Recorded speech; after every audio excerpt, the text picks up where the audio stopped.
Matters. The topic for today is a low dose of daily licorice makes intake affects renin, aldosterone, and home blood pressure in a randomized crossover trial. Now, this is one of the many popular supplements that we've been using for many years to support things like adrenal dysfunction and chronic fatigue and what have you. And so we've chosen to review the study in order to bring the scientific rigor that we're known for to some of our more common recommendations. And so, Dr. Aaron, if you wouldn't mind taking it away. Thank you, Reed.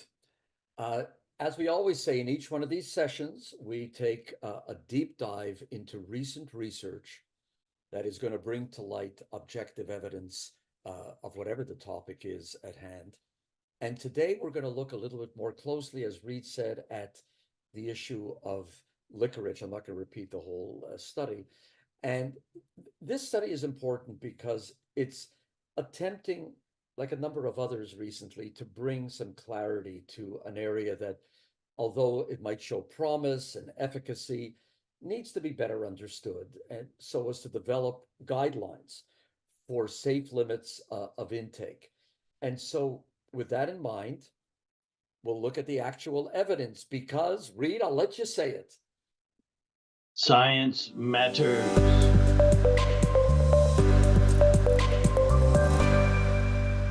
So I'm really looking forward to this study. But after our last broadcast, which was titled KIVRA Repairs Synaptic Plasticity and Promotes Resilience to Tauopathy Related Memory Loss, that's a mouthful. But it was a great study, a great program, and some questions, like always, came in. We appreciate the questions. So one of the questions, Dr. Gottshort, was what is the clinical significance of enhancing the KRBA at the synaptic junction? The clinical significance.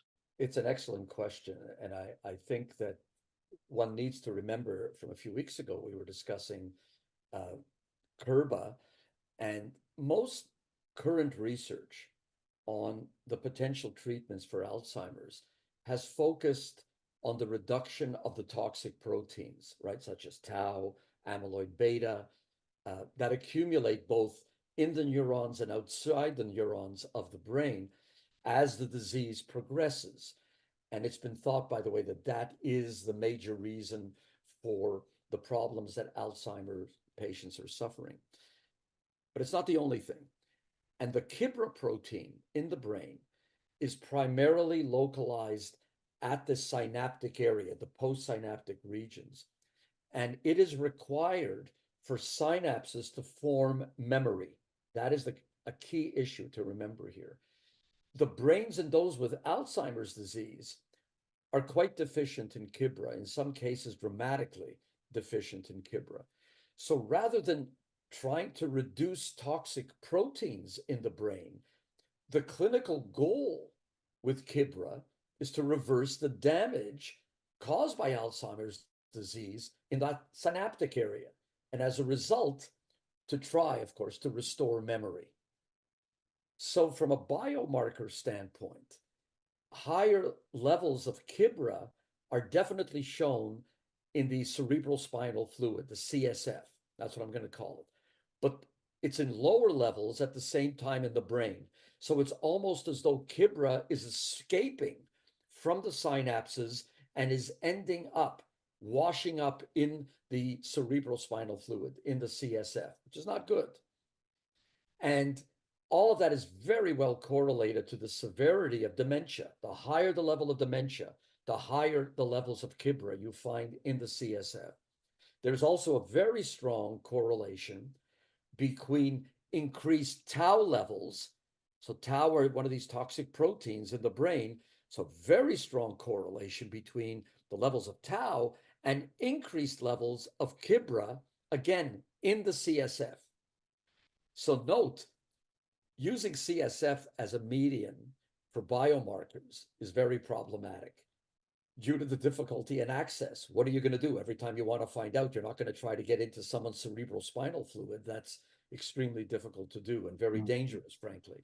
So biomarkers for Kibra will really only become realistic when one is able to find reliable readings in blood or some other accessible mediums. But of course, that is going to happen, and it'll make it quite important. So that notwithstanding, this paper was a proof of concept showing that KIVRA seems to be able to rescue those mechanisms that promote the resilience of synapses. And by doing that, restoring synaptic function and memory, because that's where memory is stored, despite the fact that you're not really fixing the toxic tau protein. That's one of the things to remember. They haven't touched the fact that these people have these toxic proteins, but they're trying to restore memory by dealing with KIVRA. Very fascinating. So from a therapeutic standpoint, and this is the importance of this question, the recent work on KIVRA supports the possibility that it could be used as a therapy to improve memory after that onset of memory loss. And those who have family members who have the memory loss, it's devastating, not just for the person with Alzheimer's, but for the whole family, for all the people surrounding them. So it's that memory loss, which quite often is one of the most devastating things.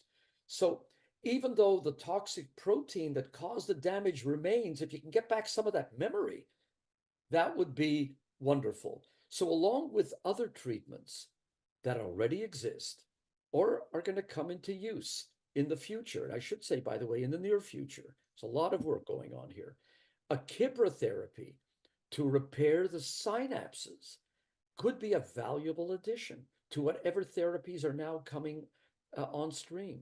Of course, reducing the toxic proteins is important. I don't want to tell you we forget about them. It is important. But repairing the synapses and improving their function is another critical factor that could help to make the biggest impact in the future.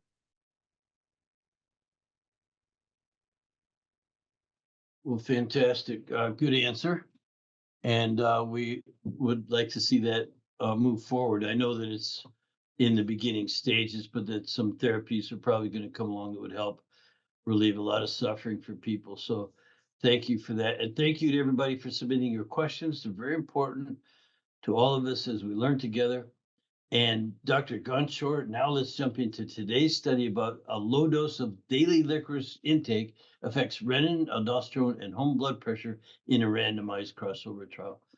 Dr. Thank you very Gunn. much. I'm actually not even going to bother to repeat that, but I will tell you that the reason why I wanted to show you this is it is a representative of a whole number of studies that are always trying to come to terms with getting a scientific underpinning on many of the different supplements and so on that are out there in use, and how do we try to explain some of the things that are going on and perhaps things that people aren't aware of that could be happening to them because of the use of what they might think are very innocuous substances.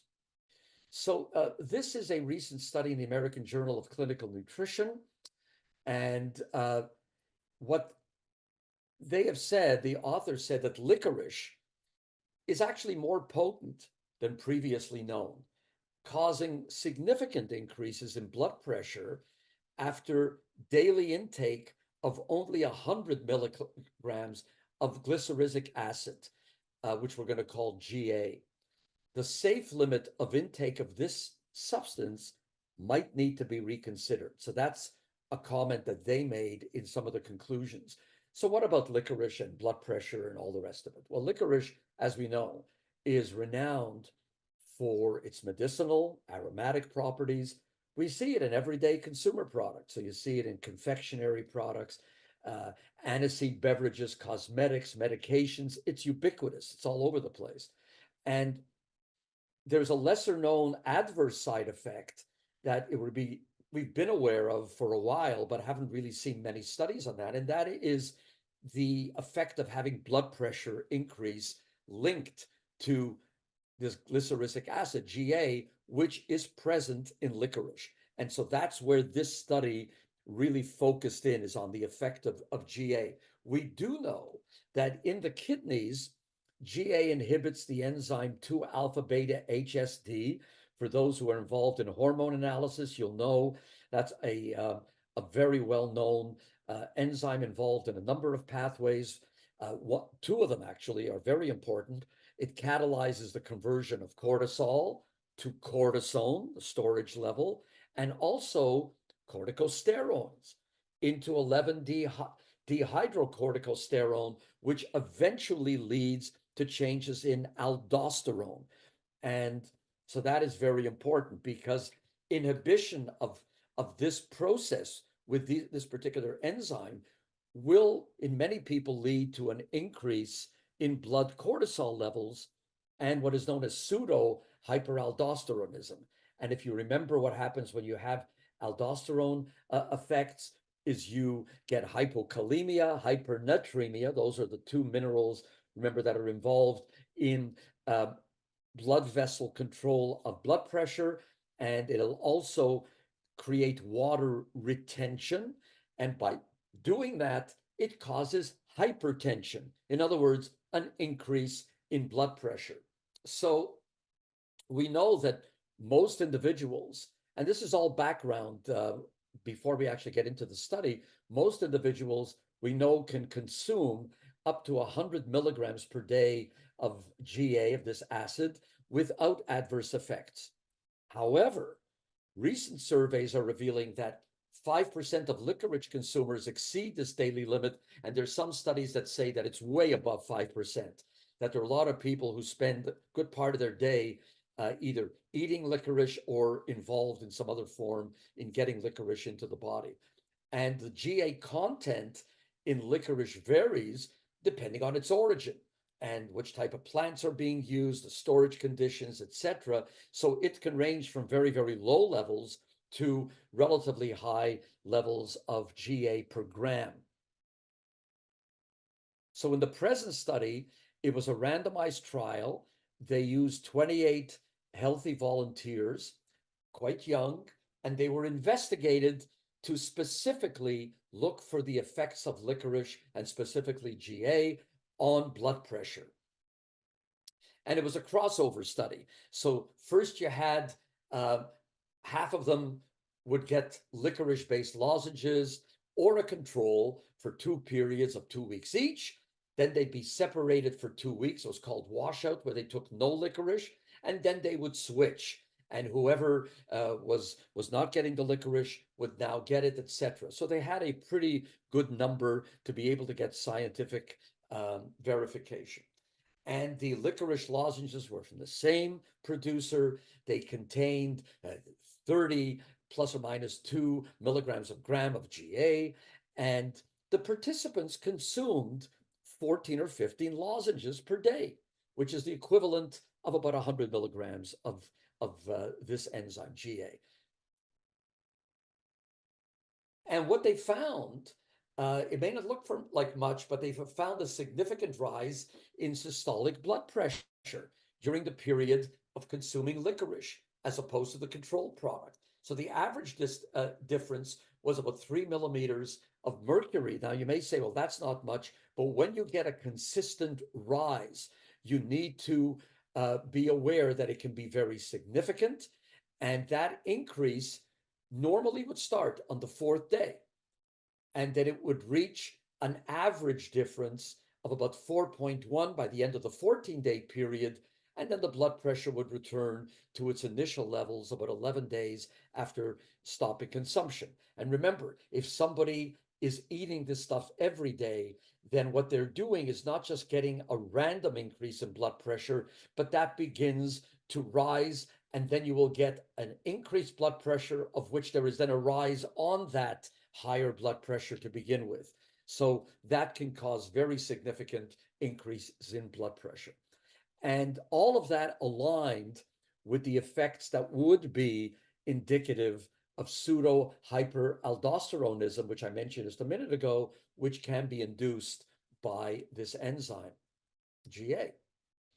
And one of the other things they found is that body weight increased, as well as an increase in a particular biomarker, which you see in those who do heart studies and in the hospitals. and it's called the pro-BNP. BNP is a brain natriuretic peptide, and those levels increase.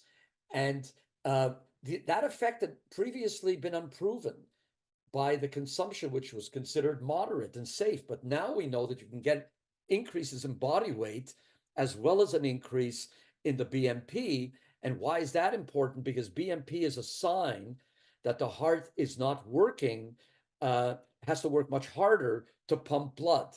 And so it has been used for a long time. It's an established biomarker to help detect heart failure. So when it's starting to go up, it says to you that the heart is being affected in a deleterious way, and it's not something you want, frankly. So here are the takeaways. Licorice is a more potent substance than previously known, and the concentrations, which were advised as being safe by the WHO, by the European community, etc., can in fact be problematic. For everyone? No. For some people? Absolutely. And the daily intake containing 100 milligrams of glyceric acid, GA, increased the blood pressure in young, healthy subjects, while most sensitive quartile displaced an increased body weight and that BMP marker, as I told you, which talks about cardiac strain. So given the common use of licorice as a confectionery, it is important to know that the awareness of these effects on a population level is really called for. And it's likely, and this is important, that there are sensitive subsets. Not everybody is healthy and no problems at all. There are people with hypertension or renal insufficiency, which is going to affect their renin, and that can also affect blood pressure, and it can therefore have even stronger effects on the effects of GA. So all of that effectively says, as most studies like this say, it recommends further study on this topic. But meanwhile, the authors do suggest a more stringent warning label when you're utilizing licorice or when it's in various confectionaries, that there is this particular enzyme which can be problematic for certain types of people. So that was a very quick look at this interesting topic. Yeah, very interesting study I read, and it mentioned a few of the things that we in FDN are concerned with, because we use we generally aren't talking about confectionery licorice, which I grew up eating as a kid and I loved it. I thought it was the best candy there was. Licorice all sorts was my favorite back in the day. And yeah, anything could be overdone. I think it still needs more study. Like, why does it seem to extend cortisol? Like people with low cortisol, it seems to help them just feel a little bit better. The fact that they're saying it's very strong here doesn't surprise me, because we've kind of always known that, hey, this has actually got some therapeutic benefits, but anything that's therapeutic could obviously be overdone. Not mentioned here was what our belief was, that it was always not good if you had hyperthyroidism.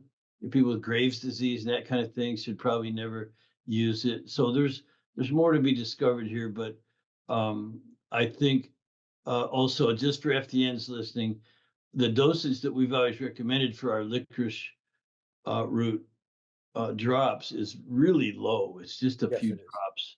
Yeah. And I don't think anyone would even come close to the 100 milligram dosage. Well, Reed, I added this particular study, and it's the first time in this entire year that we've really discussed this. And I think that I wanted to include it as really a way of us, at least for a moment in time, doing what we just did. And that is to say, look, we're putting all kinds of things in our body.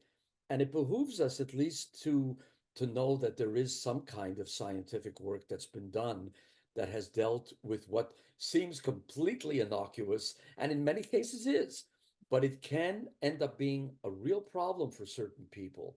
And so we need to be aware of it. Does it require a label in certain cases? Probably it does. And that may stop a a percentage of people from overdoing it. And but this was just a typical study. We could have utilized any number of other studies on different types of I think it was a great, yeah, you're right. The first time we did a study on a nutritional, what's here candy, which we don't care about. And by the way, I quit eating candy many, many years ago, counting in decades. But it sure was a favorite. And I still sometimes have a little licorice, this Egyptian licorice tea, which I find very refreshing in the afternoon. It's just, I don't know how much is in there, but it's an uplifting kind of a herb. Really, I just look at the root as kind of an herbal tonic of sorts. And but it's so good that they're actually doing some studies on some of these things, so we know who not to give it to, where the contraindications or risks might be, and so that's a good study. Just don't overdo it. That's it. I mean, remember that.